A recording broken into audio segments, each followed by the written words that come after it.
Hello everyone, I just wanted to show off some new stuff I've been making. I've been working on a lot of animations for the next items and stuff that are coming out, and I actually had a design thing that I decided randomly that this weapon I have, which originally was just supposed to be like a double-sided blade, and all it did was it basically just did more damage than the regular sword, but had less evasion. If you played the game, you know that when you equip a sword, you have a 25% built-in melee evasion. So basically this new weapon has 5% evasion but gives you more damage because it attacks twice. Each one does previously I had it set to 24 while the base blade does 40, so it's only 40 damage versus 48 damage, so that's a 25% or a 20% increase. And ever since I've done retuning on all the guns and stuff, I realized I had more room for more damage, so I upped it to 60, basically 30 damage per hit. But then I realized, I don't know, I just felt like that was kind of boring. And, you know, just basic, more damage, everyone's going to choose more damage. So I tried to make it a little bit different. It is still basically more damage, but there's a little more risk going on with it. So let's use this ability, so let's show this off. So you notice there I hit 4 times.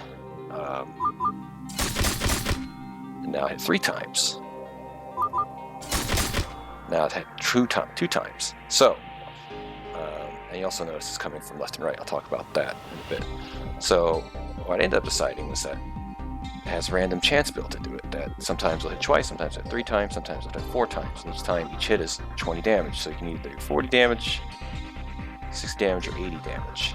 Which I guess begs the question, why not just do damage variants, right? And the answer to that is, well, there's 2 main things about that. The first is limiting the number of random occurrences that can happen, right? So, if I could just set it to be 40 damage to 80 damage, then that means they could do 40 damage, you get 41 damage, you get 42 damage, and so on and so forth. But here, there's only 3 outcomes: 40 damage, 60 damage, 80 damage.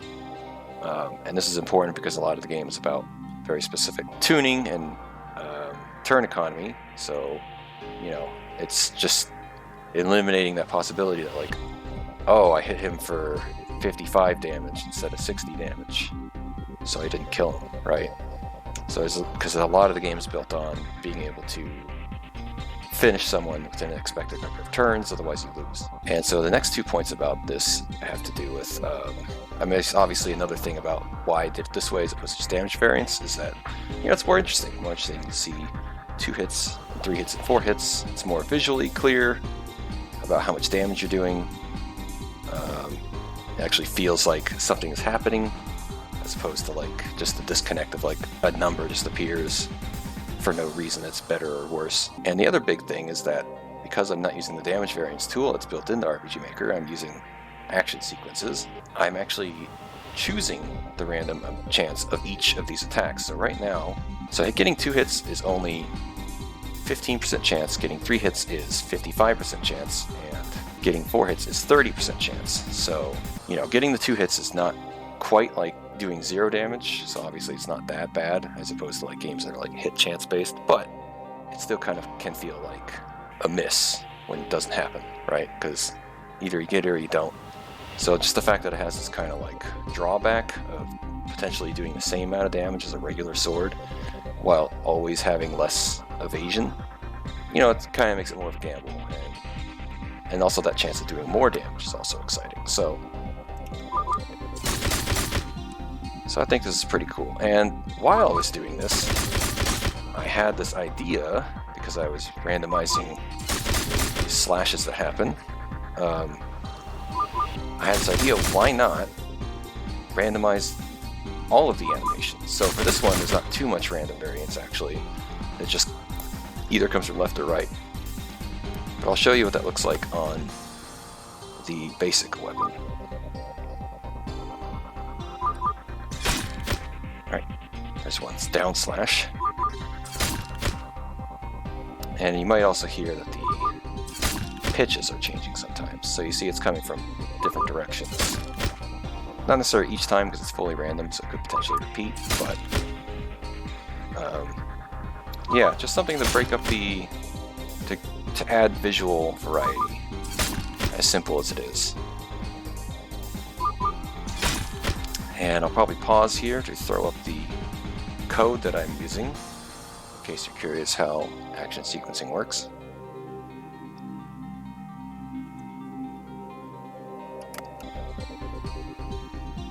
And now I just want to show off the different animations that I've only tuned the revolver animation here, but I have some new animations to show off too, so I'll just show this off and let it speak for itself, I guess.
About wraps it up for this video.